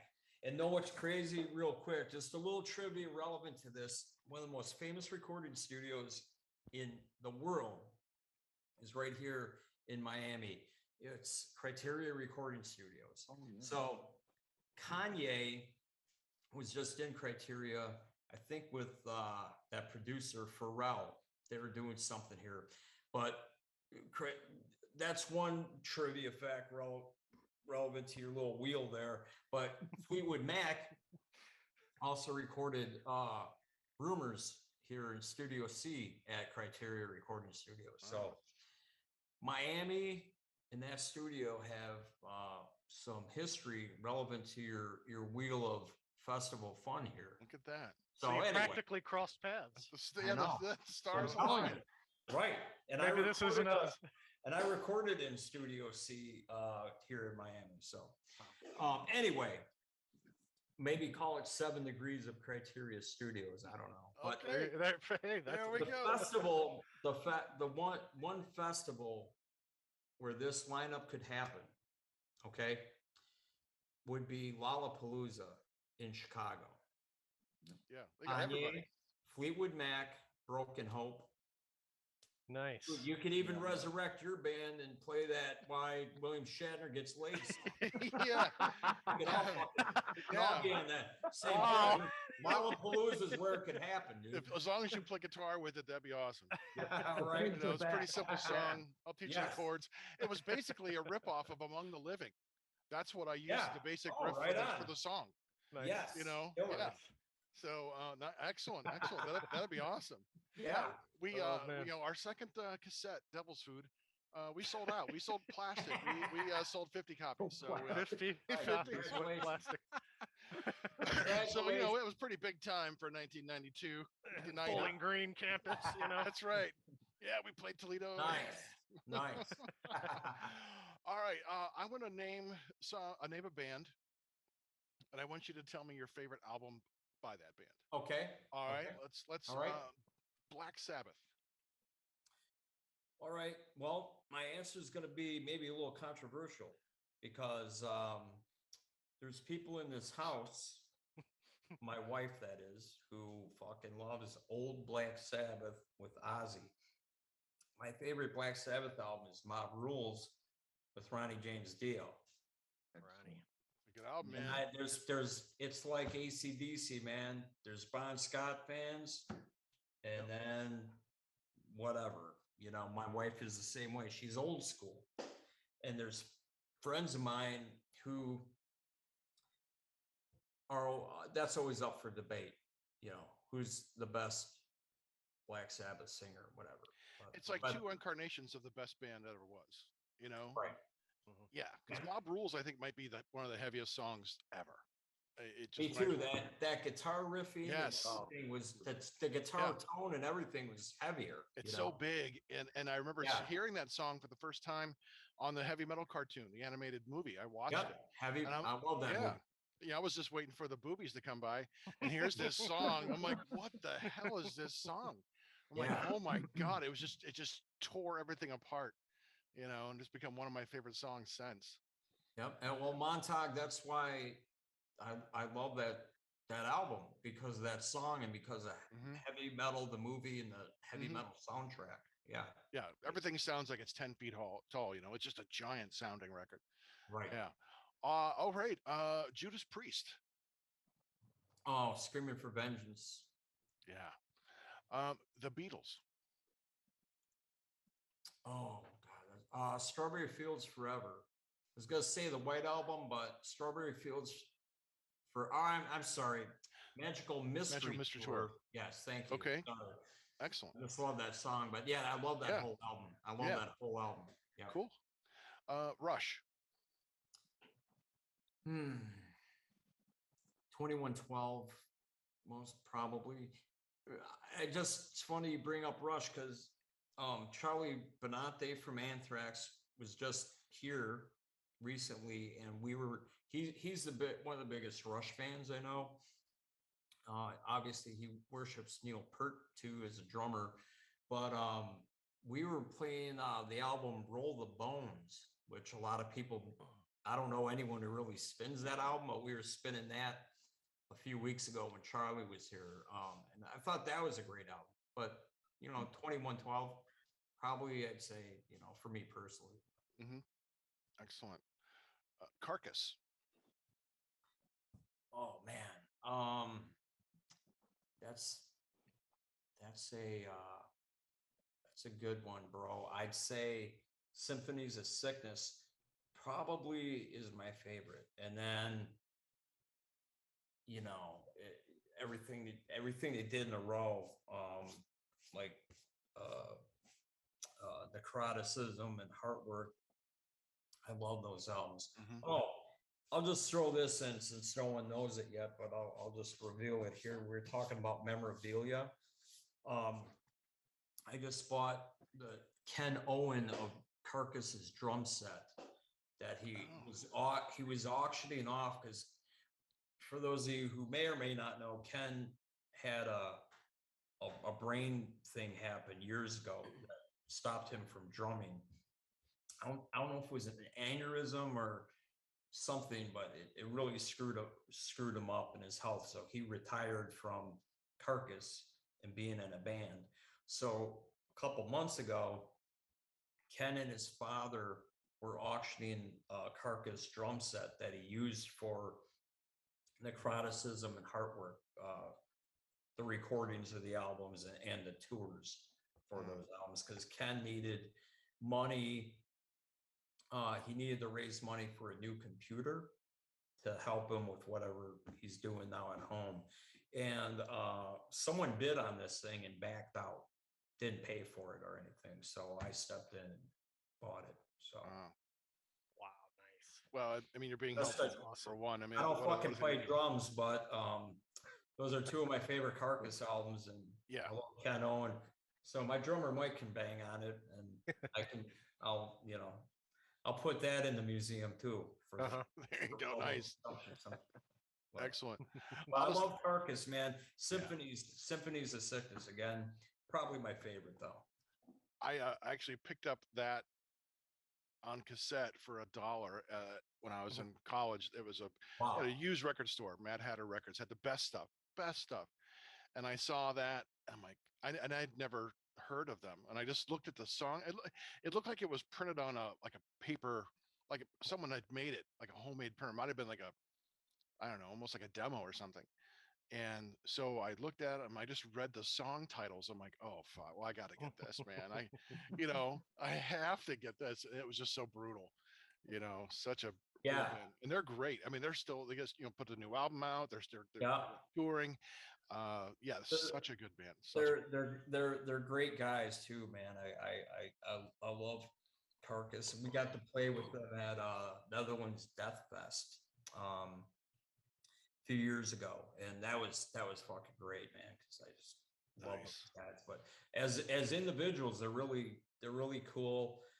Jeff Walker, every time I see him, he makes me laugh my ass off, man. The guy's got such a sense of humor and wit. He's really funny, but great band. Yeah, I like that. That don't take yourselves too seriously, and and you have to with the. I mean, I know they got like home medical dictionaries and got terms out of those dictionaries to write songs about. It's like I love that process. And then I found one at a bookstore for $1. I'm like, well, I'm going to buy one then too. So yeah, why awesome. not?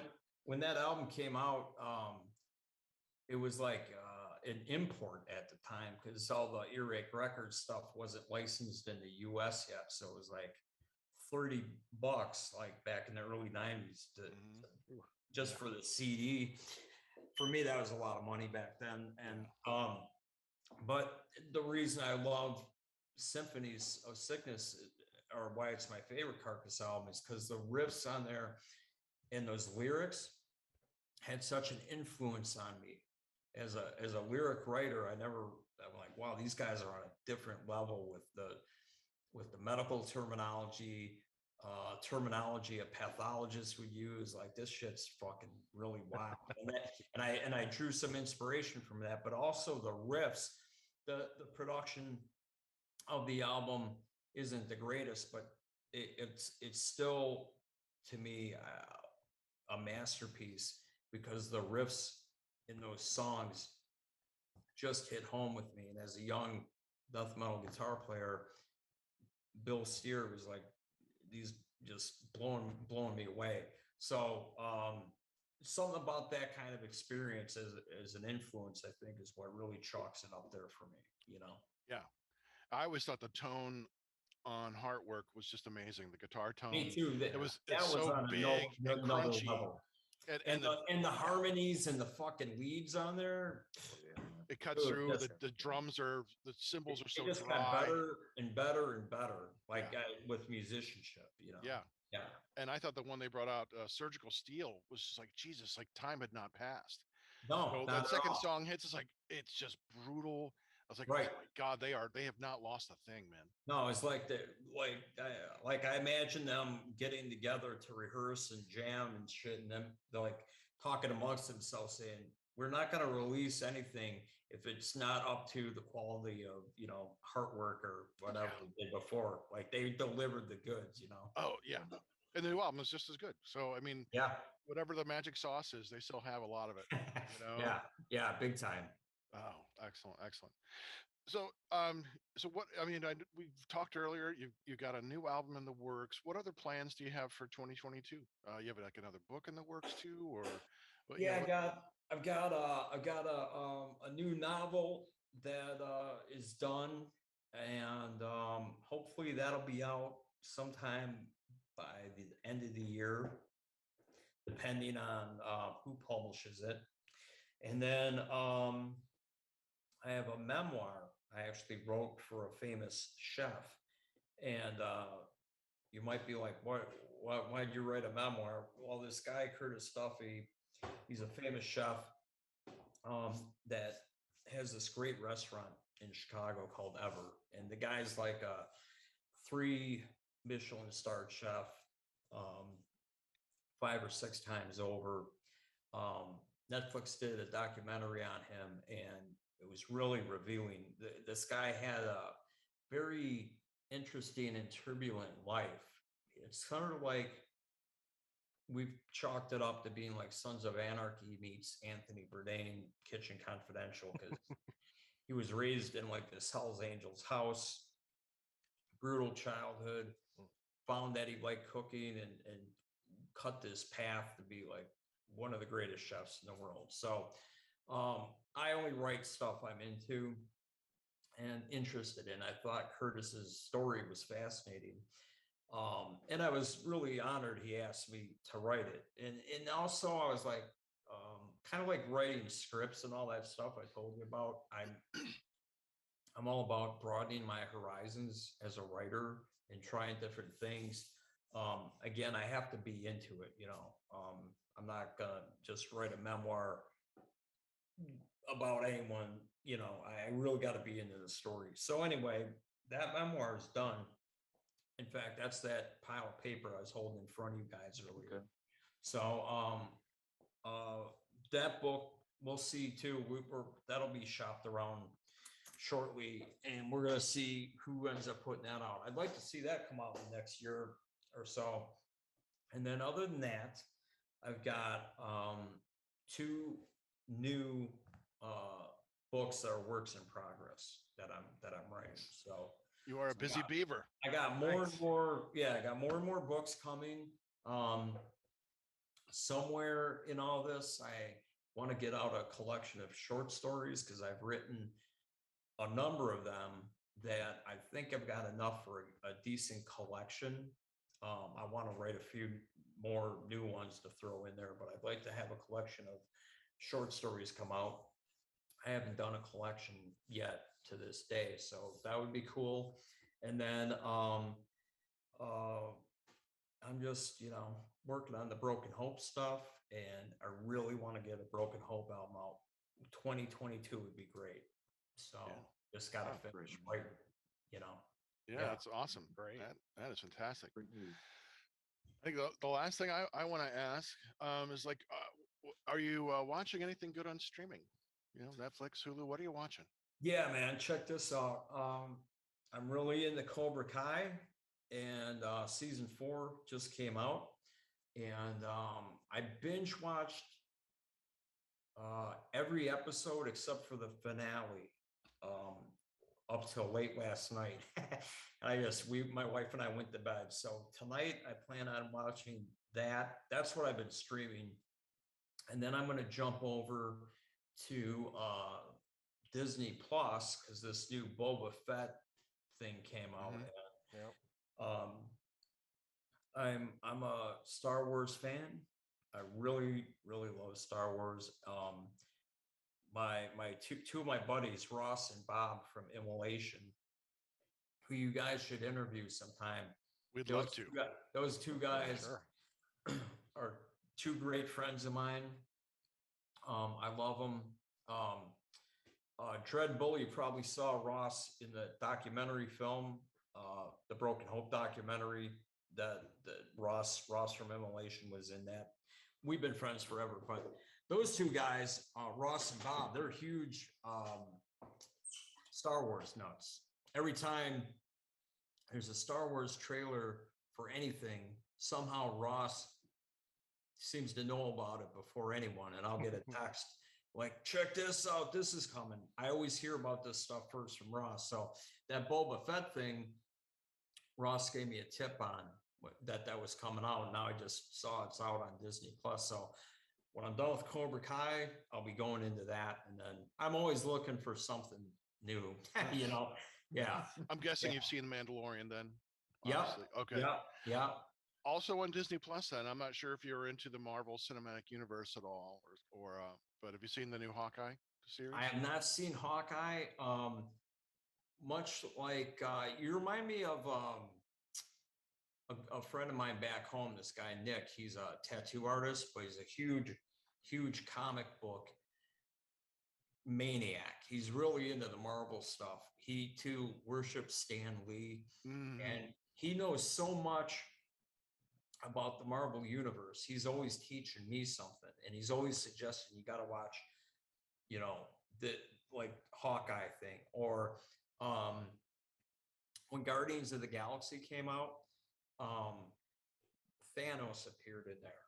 And I'll admit, I don't know everything about the Marvel universe. There's Marvel comics that I liked growing up that weren't always superhero ones. I'd be into like Conan the Barbarian or Daredevil or shit like whatever.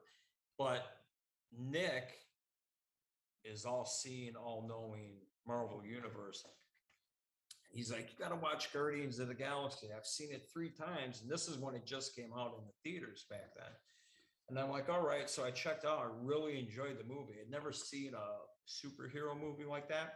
But what I loved was Thanos. And I didn't know shit about Thanos. I sound naive as fuck. And, I was totally clueless about that. And then my buddy bought me all these graphic novels that all had to do with Infinity Wars and gave me this whole history on Thanos and stuff. So, again, I digress and go off in a whole spiel about any subject we're talking about, this one being Marvel. To your point, bro, I was told to watch Hawkeye, and there's something else I know I'm missing, maybe Doctor Strange and something else. So I got some catching up to do on that. There's a whole bunch. Those shows and I do dig that stuff. That's cool. I think that those shows won't mean as much unless you kind of watch all the movies in order, Right. So just saying that.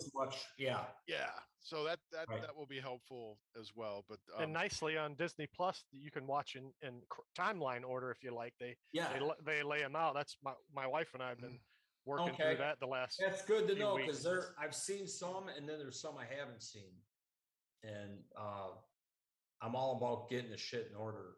Yeah, So, they lay it out so the timelines work right, so you're watching Oh, chronologically. chronological from Nice. the release order. Yeah, I like the timeline myself. Well, maybe first time through you watch it in release order. You know, we're working through it for like the third time, so Oh, okay. timeline order is that kind of makes nice. sense. So, and one last suggestion for you, Jeremy. Yeah. I'm going to suggest. It's on Netflix. I'm not sure if you've seen it. It's called Midnight Mass. Good that one, show. man, so many people have recommended that to me, man. There were 2 shows recommended to me at once by a shitload of people. One was Midnight Mass, and the other was Squid Game. Oh, they're both good. I binged Squid Game. Mm-hmm. I loved it, man. Yeah. So Midnight Mass is on that hit list. I just got to get to it. So Yeah. you know what? You just jogged my memory. Because I kind of forgot about Midnight Mass, and I just told you guys right here that I'm jumping from Cobra Kai over to the Boba Fett thing. And I'm like, I'm always looking for something to watch. I got to get into Midnight Mass then. You just helped me out, dude. Yeah, you're welcome. There you You're go. welcome. Excellent, excellent. Hey, you guys have any more questions for Jeremy before we? Yeah, we've had him for over 2 hours. Yeah, We I should know. probably let the guy I don't want go to have keep a you all life. night. You got so much stuff to watch. I don't want to keep you all night, man. It's been Hey, great. well, guys, I can't thank you all for having me on. Really nice meeting you, Chop Top. Nice meeting you, Dreadbull, Montag. This was a fucking blast, man. This is a great way to Thank you so much, Jeremy. man. Yeah, Really. thanks. We've had a great time. On a Sunday, and if I can make it on the 16th, I'd love to come back. Yeah. And you guys rule. Be We'll sure talk to hit after me the up show. when this stuff gets up and loaded. I'll do my thing and make sure I blast it everywhere. So. Wonderful. Yeah. Well, we'll talk right after the show, and I'll give you the addresses and all those things like that. So we're going to do my commercial. Oh, before I do that, can I ask you one thing? Could you do a bumper for us? Like, this is Jeremy Wagner or Broken Hope, and you're watching or listening to heavy metal horror or something like that. Yep. Excellent. Thanks. Good thing. And by the way, is this audio or is this video? It's both. We have an audio version okay. that goes out on unsaneradio.com, and we have a video version that goes on our YouTube page. So it's both. Okay, cool. Just thought you want me to count down? Anytime you're ready, we will. Anytime you're ready, fire anytime away. you're ready, yeah. All right. All right, here we go. Hang on. I'll get ready here. Nice. All right, ready. 1, 2, 3. Hey, this is Jeremy Wagner of Broken Hope, and you're listening to Heavy Metal Horror. Check it out. Nice. Thank you. Beautiful. That's excellent. Excellent. Perfect. Hey, You can- won. That's right. Hey, you can find Heavy Metal Horror on unsaneradio.com. You can listen to full episodes or download to your device. You can find us on Facebook, Heavy Metal Horror Podcast. On Instagram, look for Montag Lewis, one word. Our brand new YouTube page, it's not brand new anymore, Heavy Metal Horror Podcast. Don't forget to hit the subscribe button. And if you know someone who'd like our show, tell them about us. You've been listening to, and nope, I've been Montag, Master of Illusion. And Chop Top. Dreadbull. And you've been watching and listening to, and Jeremy, join us. Heavy Metal Horror. This is Doug Helvering, and you have been listening to Heavy Metal Horror, the best podcast that you've never heard before.